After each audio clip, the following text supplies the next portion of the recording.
Morning everyone, this is lecture number 19 of our online maths video classes. Students, today we are going to start our exercise 7.3. Question number 1 is triangle ABC and triangle DBC are two isosceles triangle on the same base BC and vertices A and D are on the same side of BC. If AD is extended to intersect BC at P, then show that triangle ABD is congruent to triangle ACD and all these three results. Now we have triangle A B C and triangle D B C. ये हमें क्या given है? Two isosceles triangle given है. Isosceles triangle का meaning है कि इनकी two sides equal हैं and A and D are on the same side of B C. A और डी क्या है? बी सी की सेम साइड पर हैं, दोनों बी सी के ऊपर हैं. If A D is extended to intersect B C at P, अगर ए डी को एक्सटेंड किया जाता है मतलब आगे बढ़ाया जाता है टू इंटरसेक्ट बी सी को इंटरसेक्ट करने के लिए, तो वो बी सी को पी पॉइंट पर इंटरसेक्ट करता है. देन हमें शो करने हैं ये 4 रिजल्ट. फर्स्ट रिजल्ट देखें, ट्रायंगल ए बी डी को कॉन्ग्रुएंट प्रूव करना है ट्रायंगल ए सी डी के. ए बी डी ये वाला ट्रायंगल को कॉन्ग्रुएंट प्रूव करना है ए सी डी इस वाले ट्रायंगल के. इस ट्रायंगल को इस ट्रायंगल के कॉन्ग्रुएंट प्रूव करना है. So student, first of all आपको लिखना होता है इज गिवन में आपने लिखना है same triangle A B C and D B C are two isosceles triangle on the same base B C. ये लिख लेंगे आप. एंड टू प्रूव में लिखेंगे आप ये 4 के 4 रिजल्ट्स. उसके बाद आप प्रूफ स्टार्ट करेंगे. प्रूफ देखें, फर्स्ट का प्रूफ क्या होगा? जिन दो ट्रायंगल्स को आपने कॉन्ग्रुएंट प्रूव करना है उन्हीं दोनों ट्रायंगल्स को आप लेके चलेंगे. In triangle A B D and triangle A C D we have, इन दोनों ट्रायंगल्स में आपको कोई 3 कंपोनेंट्स इक्वल शो करने हैं. सो देखें, नाउ स्टूडेंट्स, आपको दिया गया था कि ट्रायंगल ए बी सी और triangle D B C two isosceles triangle हैं on the same base B C. दोनों का बेस बी सी है और जो दोनों की इक्वल साइड हैं वो ये वाली होंगी. ए बी साइड इक्वल है ए सी के और इसकी डी बी साइड इक्वल होगी इसकी डी सी के. यहाँ पे हमने 1 मार्क लगाया, ये शो करता है कि दोनों साइड इक्वल हैं. यहाँ पे 2 मार्क लगा लिए हैं, ये शो करेगा कि ये दोनों साइड इक्वल हैं. अब देखें, इन दोनों ट्रायंगल में एक ट्रायंगल आपके पास ये है और एक ट्रायंगल आपके पास ये है. बहुत इजी है हमारे लिए. ए बी इक्वल टू ए सी, इस ट्रायंगल की ए बी साइड इसकी ए सी के इक्वल है. ये हमें गिवन है. गिवन क्यों है? क्योंकि हमें ट्रायंगल आइसोसेलेस दिया गया था. आपने गिवन में लिखा है कि ट्रायंगल आइसोसेलेस है और आप साथ में गिवन में ये भी लिख सकते हैं. उसके बाद यहाँ से B D equal to D C, ये भी आपको आइसोसेलेस ट्रायंगल दिया गया था तो इसलिए इक्वल होगा. एंड थर्ड साइड जो हम इसकी लेंगे वो होगी ए डी. वो दोनों में क्या है? कॉमन है. ए डी आपकी साइड इस ट्रायंगल में भी है और ए डी इस ट्रायंगल में भी है. देन आपका क्या लगा? Side side side congruence rule से दोनों ट्रायंगल क्या हो गए? कॉन्ग्रुएंट हो गए. सेकेंड पार्ट है ट्रायंगल ए बी पी को कॉन्ग्रुएंट प्रूव करना है ए सी पी के. देखिए, ए बी पी को कॉन्ग्रुएंट प्रूव करना है ए सी पी इस ट्रायंगल के. देखें स्टूडेंट्स, इसमें भी आपका ए बी इक्वल होगा ए सी के. इस ट्रायंगल की ए साइड ए बी इस ट्रायंगल की साइड ए सी के इक्वल है, ये हमें गिवन है. सेकेंड है आपके पास angle B A P equal to P A C होगा. B A P equal to P A C. यहाँ से देखें, बी ए पी ये वाला एंगल और पी ए सी ये वाला एंगल, ये दोनों एंगल क्या होंगे? आपके इक्वल होंगे. क्यों इक्वल होंगे? आपने अभी अभी इन दोनों ट्रायंगल्स को क्या दिखाया था? कॉन्ग्रुएंट दिखाया था. तो उनके कोरस्पॉन्डिंग पार्ट क्या होंगे? इक्वल होंगे. इसमें एंगल ए के इसका एंगल ए ही इक्वल बनेगा. तो इस ट्रायंगल का एंगल ए ये वाला है आपका और इस ट्रायंगल का एंगल ए ये वाला है. तो दोनों क्या है? आपस में कोरस्पॉन्डिंग पार्ट है, इसलिए इक्वल होंगे सी पी सी टी से. तो इसका रीज़न क्या रहेगा कि ये दोनों ट्रायंगल क्या थे? कॉन्ग्रुएंट थे. तो angle B A D equal होगा सी ए डी के. आप बी ए डी को आप लिख सकते हैं बी ए पी. इससे कोई इफेक्ट नहीं पड़ता, डी तक कहीं या पी तक कहीं हम ऐसे ही स्टूडेंट्स ये आप लिखेंगे इसको यहाँ से. ये बी ए डी इक्वल होगा सी ए डी कह लें आप या डी ए सी कह लें, एक ही बात है. आप सी ए डी भी कह सकते हैं, फिर उसको पी तक ला सकते हैं. तो सी ए सी ए पी कहें या पी ए सी कहें, एक ही बात है, ये ए बीच में रहना चाहिए सिर्फ आपका। तो ये दोनों एंगल्स क्या हो गए, इक्वल हो गए। एंड साइड ए पी जो है, ए पी साइड क्या है, दोनों ट्रायंगल्स की कॉमन होगी, इसमें भी है और इसमें भी है। तो ये साइड है, ये भी साइड है, और ये क्या है, उनका इंक्लूडेड एंगल है, दोनों साइड के बीच का एंगल। एक ये साइड ली है आपने, कि ये साइड ली है, ये इनका इंक्लूडेड एंगल है। ऐसे ही ये साइड ली है और ये साइड ली है, ये इंक्लूडेड एंगल लिया है। तो SAS क्राइटेरिया ऑफ कॉन्ग्रुएंस से दोनों ट्रायंगल क्या हो जाएंगे आपके पास, कॉन्ग्रुएंट हो जाएंगे।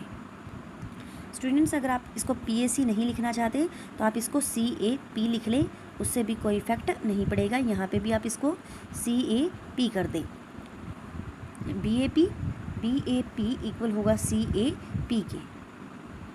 स्टूडेंट्स, मैं आपको पहले भी बता चुकी हूँ कि जो ये रीज़न होते हैं वो आपको ऐसे नीचे नहीं लिखने, वो यहाँ पे साइड में आपने ब्रैकेट डाल के वहाँ पे लिखने हैं। पहले आप लिखेंगे triangle ABD is congruent to ACD, उससे नीचे वाली लाइन में लिखेंगे कि एंगल BAD इक्वल होगा एंगल DAC के, उससे नीचे वाली लाइन में लिखेंगे कि एंगल BAP इक्वल हो जाएगा एंगल CAP के। ऐसे करके आपने ये रीज़न डालना है, ना कि ऐसे करके आप लाइन में इस रीज़न को डालेंगे।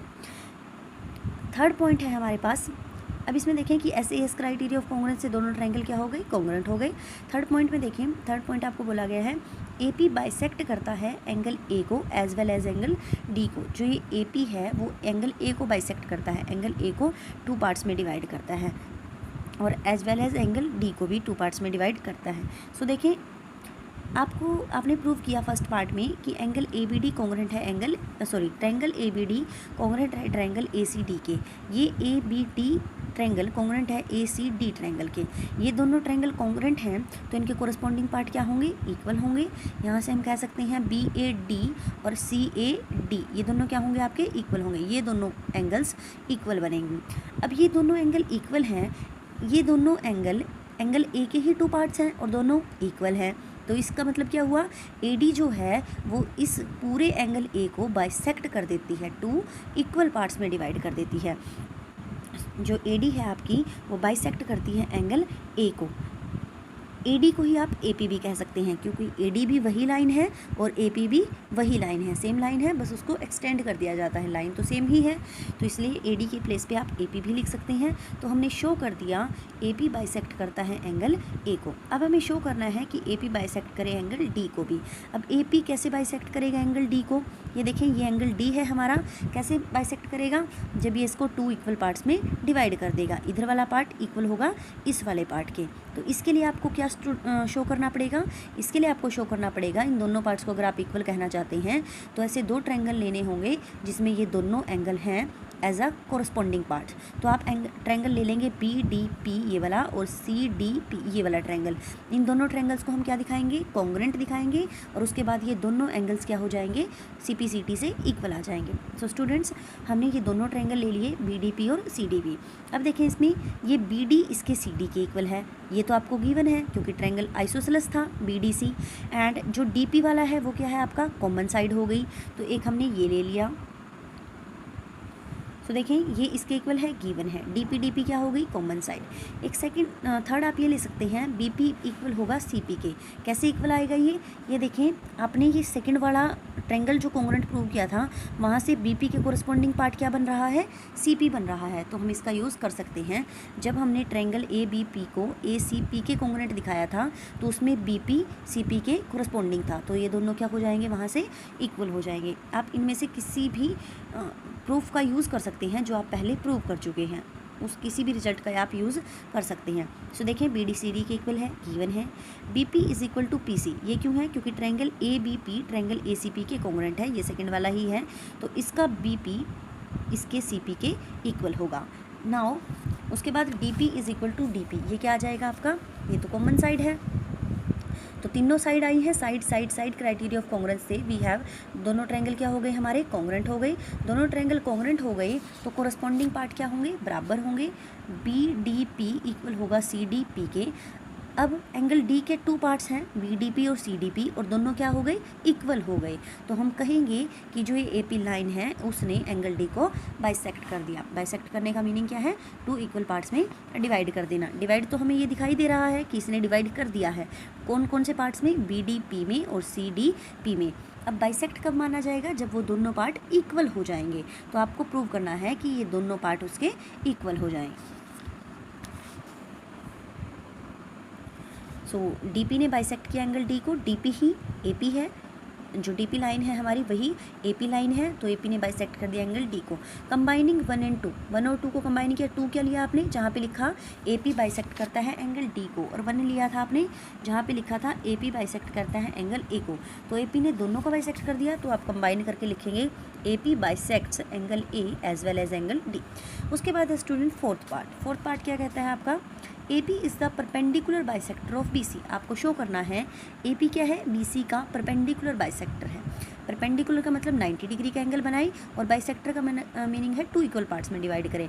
तो ऑब्वियसली ये तो हम कर ही चुके हैं कि AP ने BC को 2 पार्ट्स में डिवाइड कर दिया, BP और CP, और इसको तो हम इक्वल कह ही चुके हैं, BP is equal to PC। कहाँ से, सेकेंड पार्ट में जो हमने दोनों ट्रायंगल्स को कॉन्ग्रुएंट प्रूव किया था, वहाँ से हम लिख सकते हैं BP is equal to CP आएगा। अब बस हमें यहाँ पे 90 डिग्री शो करना है। तो देखें, since AP stand on the BC, AP क्या है, BC पर स्टैंड करता है, तो इसके दोनों एंगल्स का सम क्या होगा, 90 डिग्री। ये देखिए AP BC पर स्टैंड करता है, तो ये पूरा एंगल क्या होगा, ऑब्वियसली 180 डिग्री का होगा। ये पूरा का पूरा जो आपका ये सेमी सर्कल बना, तो ये कितने डिग्री का हो जाएगा, 180 डिग्री का। अब देखें, आप कह सकेंगे कि APB एंगल और APC एंगल, दोनों एंगल क्या है, इक्वल है। कहाँ से कहेंगे हम, ये देख लेते हैं, APB एंगल और APC एंगल, ये दोनों एंगल इस सेकंड पार्ट से ही, इसी का यूज़ हुआ है बार बार। इन दोनों ट्रायंगल को कॉन्ग्रुएंट दिखाया था, तो कॉरस्पॉन्डिंग पार्ट इक्वल बनेंगे आपके। तो इसके P के कॉरस्पॉन्डिंग, यहाँ से देखें P के कॉरस्पॉन्डिंग कौन है, P, तो इसके एंगल P के कॉरस्पॉन्डिंग यहाँ से भी एंगल P इक्वल बनेगा। तो APB APC के इक्वल होगा। फर्स्ट ऑफ ऑल आपने लिखा कि दोनों एंगल्स का सम APB और APC, दोनों का सम क्या होगा, 180 डिग्री। ये देखें, ये आपका APB है और ये APC है, पूरा दोनों को ऐड करें तो पूरा 180 बन जाएगा। अब क्योंकि APB और APC क्या है, इक्वल हैं, कहाँ से, ये आपने प्रूव किया है ऊपर सेकंड पार्ट में, proved above in part second.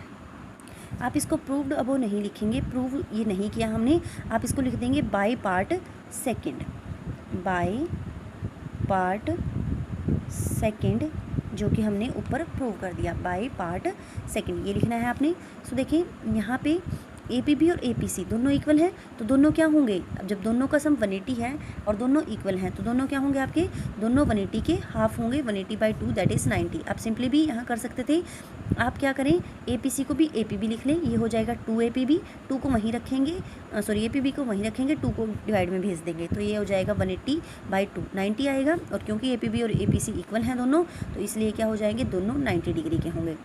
Also BP is equal to PC, ये तो हमने प्रूव किया है ऊपर, ये देखें यहाँ पे प्रूव किया है, BP is equal to PC।